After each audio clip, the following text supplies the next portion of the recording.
लागी केली करें मझनीरा, हंस लजाए बैठते तीरा। पद्मावती कौतुक कह राखी, तुम ससी हुई तराइन साखी। इस अवतरण में जायसी ने पद्मावती और उनकी सखियों की जल क्रीड़ा का वर्णन किया है। तो लागी केली करें मझनीरा, तो कवि कहता है कि वो सब सखियां सरोवर में घुसकर प्रवेश करके जल क्रीड़ा करने लगी। उनकी जल क्रीड़ा को देखकर उस सरोवर का हंस लज्जित होकर किनारे बैठ गया। हंस लजाई बैठ हुई तीरा, और किनारे जो है वो हंस लज्जित होकर बैठ गया। पद्मावती कौतुक कह राखी, तुम ससी हुई तराइन साखी।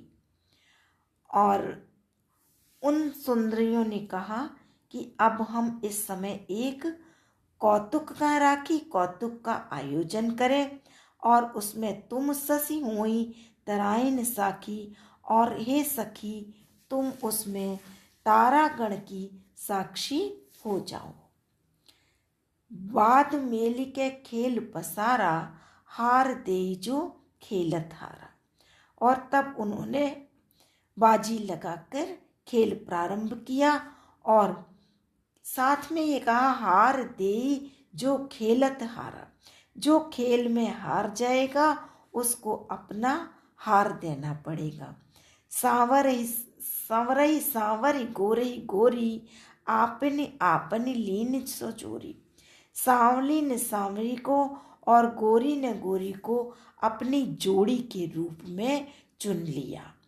भूज लेव खेलो एक साथा, हार न हुए पराए हाथा। और वो आपस में कहने लगी, खेल को समझ लो। बूझ लो, बूझ माने समझना। खेल को समझ लो और खेलो एक साथा, और एक साथ खेलो। क्योंकि खेल केवल आज खेल गए, हार न होई पराई हाथा। और अपनी हार दूसरे के पास नहीं जाना चाहिए। कहने का अभिप्राय ये है कि हमारी हार नहीं होनी चाहिए। और आज ही खेल बहुरिकित होई, और खेल केवल आज ही होगा। बहुरिकित होई फिर तो नहीं हो पाएगा। खेल गए कित खेले कोई, और खेल समाप्त हो जाने के पश्चात फिर कोई नहीं खेलेगा। धनिसो खेल खेल सह पेमा, रौताई और कुशल खेमा। तो वो कहते हैं, कवि जायसी कहते हैं, वह खेल धन्य है जो प्रेम से खेला जाए।